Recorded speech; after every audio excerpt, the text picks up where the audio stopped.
ಪುನರುಚ್ಚಾಟನೆ ಮಾಡಿ ಅಂತ ನಾನು ದೂರನ್ನು ಕೊಟ್ಟಿಲ್ಲ ಅನ್ನೋದು BY ವಿಜಯೇಂದ್ರ ಅವರ ಸ್ಟೇಟ್ಮೆಂಟ್ ಆಗ್ತಾ ಇದೆ. ಪ್ರಮುಖವಾಗಿ ಬೆಂಗಳೂರು ಏರ್ಪೋರ್ಟ್ನಲ್ಲಿ ಬಿಜೆಪಿ ರಾಜ್ಯಾಧ್ಯಕ್ಷ ವಿಜಯೇಂದ್ರ ಕೊಟ್ಟಿರುವಂತಹ ಸ್ಟೇಟ್ಮೆಂಟ್ ಇದು.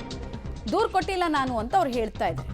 ದಿನ ಬೆಳಗಾದ್ರೆ ನನ್ನ ಹಾಗೂ ಯಡಿಯೂರಪ್ಪರನ್ನ ಟೀಕಿಸ್ತಾರೆ, ಇದು ಅಕ್ಷಮ್ಯ ಅಪರಾಧ ಅನ್ನೋದು ಅವರ ಮಾತು. ಸರಿಯಲ್ಲ, ಇದು ಬ್ಲಂಡರ್, ಇದು ಅದನ್ನ ದಿನ ಮಾಡ್ತಿದ್ದಾರೆ ಅವರು ಅನ್ನೋದು ಅವ್ರ ಮಾತು. BSY ಟೀಕಿಸಿ ಅತಿ ಎತ್ತರಕ್ಕೆ ಬೆಳಿಬೋದು ಅಂತ ಅಂದ್ಕೊಂಡ್ರೆ ಅದು ಭ್ರಮೆ. ಯಡಿಯೂರಪ್ಪ ಮಗ ಆಗಿರೋದೇ ಅಪರಾಧ ಅಂತ ಮಾತಾಡ್ತಾರೆ. ಕಾರ್ಯಕರ್ತರು ಕೂಡ ಯತ್ನಾಳ್ಗೆ ಶಾಪ ಹಾಕ್ತಿದ್ದಾರೆ.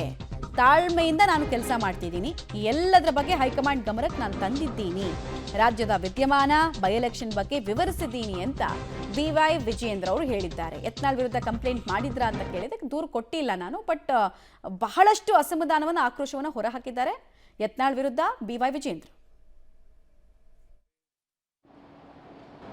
ದೆಹಲಿಯಲ್ಲಿ ನಮ್ಮ ಪಕ್ಷದ ವರಿಷ್ಠರನ್ನ ಭೇಟಿ ಮಾಡಿ ಮೊನ್ನೆ ನಡೆದಂಥ ಉಪಚುನಾವಣೆಗಳ ಫಲಿತಾಂಶ ಮತ್ತು ರಾಜ್ಯದಲ್ಲಿ ಆಗ್ತಾ ಇರ್ತಕ್ಕಂಥ ರಾಜಕೀಯ ಬೆಳವಣಿಗೆಗಳು ಎಲ್ಲನೂ ಕೂಡ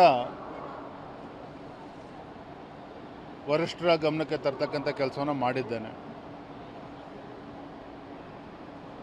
ಒಂದು ದುರಂತ, ಯಾಕೆ ಅಂತ ಹೇಳಿದ್ರೆ ಕಾರ್ಯಕರ್ತರು ಸಾಕಷ್ಟು ಅಪೇಕ್ಷೆಗಳನ್ನು ಇಟ್ಕೊಂಡಿದ್ದಾರೆ.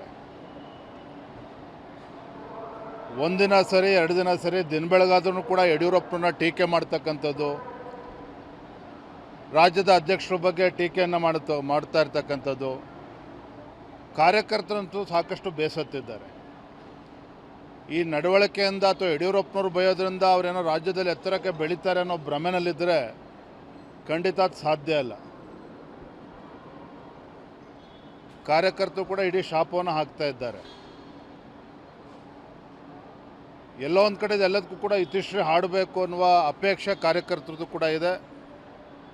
ಯಾರ ಗಮನಕ್ಕೆ ತರಬೇಕು ಅದು ತಂದಿದ್ದೇನೆ. ಇವತ್ತು ವಿಜಯೇಂದ್ರ ಏನೋ ಮಾತನಾಡ್ತಿಲ್ಲ ಅಂತ ಹೇಳಿದ್ರೆ, ಅಥವಾ ನಾನೇನೋ ಮಾತನಾಡ್ತಿಲ್ಲ ಅಂತ ಹೇಳಿದ್ರೆ ಅದು ನಮ್ಮ ಅಸಮರ್ಥತೆ ಅಂತ ಅಂದ್ಕೊಂಡ್ರೆ ತಪ್ಪಾಗ್ತದೆ. ಯಡಿಯೂರಪ್ಪನ ಟೀಕೆ ಮಾಡೋದ್ರಿಂದ ರಾಜ್ಯಾದ್ಯಂತ ಇವರು ಪ್ರಚಾರ ಸಿಗ್ತದೆ ಅಂತ ಹೇಳಿದ್ರೆ ಯಾವುದೋ ಭ್ರಮೆನಲ್ಲಿ ಇವರಿದ್ದಾರೆ. ಯಡಿಯೂರಪ್ಪನವರ ಕೊಡುಗೆ ಏನು? ಕಳೆದ 3-4 ದಶಕಗಳಿಂದ ಯಡಿಯೂರಪ್ಪನವರು ಪಕ್ಷ ಸಂಘಟನೆಗೆ ಎಷ್ಟು ಶಕ್ತಿಯನ್ನು ತುಂಬಿದ್ದಾರೆ. ಅದಕ್ಕೆ ಅಪಮಾನ ಮಾಡ್ತಕ್ಕಂಥ ರೀತಿಯಲ್ಲಿ ಕೆಲವರು ಮಾತನಾಡ್ತಾ ಇರೋದು ಖಂಡಿತ ಅಕ್ಷಮ್ಯ ಅಪರಾಧ. ಮತ್ತು ಈ ರೀತಿ ದಿನ ಬೆಳಗಾದರೂ ನನ್ನ ಬಗ್ಗೆ, ಯಡಿಯೂರಪ್ಪನವ್ರ ಬಗ್ಗೆ ಡೀಟೇಲ್ಸ್ ಕೊಡ್ತಾರೆ ಮಸೂದ್. ಮತ್ತೆ ಜಾಯ್ನ್ ಆಗ್ತಿದ್ದಾರೆ ಮಸೂದ್. ರಾಜ್ಯಾಧ್ಯಕ್ಷರಾದ ಮೇಲೂ ಕೂಡ ಅಸಹಾಯಕ ಸ್ಥಿತಿಯಲ್ಲಿ BY ವಿಜಯೇಂದ್ರ ಅವರು ಇದ್ದಾರಾ ಅಂತ ಅವ್ರ ಮಾತುಗಳನ್ನು ಅನಿಸ್ತಾ ಇದೆ. ಯತ್ನಾಳ್ ಅವರ ವಿಚಾರದಲ್ಲಿ ಇಷ್ಟೊಂದು ಮೌನ ಅಥವಾ ಇಷ್ಟೊಂದು ನಿಧಾನಗತಿಯ ವಿಚಾರಧಾರೆಗಳು ಯಾಕೆ ಬಿಜೆಪಿ ಹೈಕಮಾಂಡ್? ಇದಂತೂ ಪ್ರಶ್ನೆ ಉಳಿತಾ ಇದೆ. ಮಮತಾ, ಈಗ ಯತ್ನಾಳ್ ಅವರು ಪಂಚಮಸಾಲಿ ಸಮುದಾಯದ ಹಿರಿಯ ನಾಯಕರು, ಜೊತೆಗೆ ಅವ್ರ ವಿರುದ್ಧ ಕ್ರಮ ತೆಗೆದುಕೊಂಡ್ರೆ ಪಂಚಮಸಾಲಿ ಸಮುದಾಯ ಬೇಸರಗೊಳ್ಳುತ್ತೆ ಅನ್ನುವಂಥದ್ದು ಈಗಿಂದಲ್ಲ, ಕಳೆದ 2-3 ಚುನಾವಣೆಗಳಿಂದಲೂ ಕೂಡ ಹೈಕಮಾಂಡ್ನ ಧೋರಣೆ ಇದು. ಹೈಕಮಾಂಡ್ನ ಈ ವಿಳಂಬ ಮಾಡಿದ ಕಾರಣಕ್ಕಾಗಿಯೇ ಯತ್ನಾಳ್ ಈಗ ತಂಡ ಕಟ್ಟಿಕೊಂಡು ಒಂದು ರೀತಿಯಲ್ಲಿ ಹೈಕಮಾಂಡ್ಗೂ ಸೆಡ್ ಹೊಡಿತಾ ಇರುವಂಥದ್ದು, ರಾಜ್ಯ ಬಿಜೆಪಿಗೂ ಸೆಡ್ ಹೊಡಿತಾ ಇರುವಂಥದ್ದು. ಈಗ ಅನಿವಾರ್ಯವಾಗಿ ಹೈಕಮಾಂಡ್ ಅವರು ಮಧ್ಯಪ್ರವೇಶ ಮಾಡಲೇಬೇಕಾದಂಥ ಪರಿಸ್ಥಿತಿ ಸೃಷ್ಟಿಯಾಗಿರುವಂಥದ್ದು. ನಿನ್ನೆ ರಹಸ್ಯವಾಗಿ ವಿಜೇಂದ್ರ ಅವರು ವರಿಷ್ಠನ ಭೇಟಿ ಮಾಡಿ ಸಂಬಂಧಪಟ್ಟಂತೆ ಎಲ್ಲ ಮಾಹಿತಿಯನ್ನು ಕೂಡ ಕೊಟ್ಟಿರುವಂಥದ್ದು.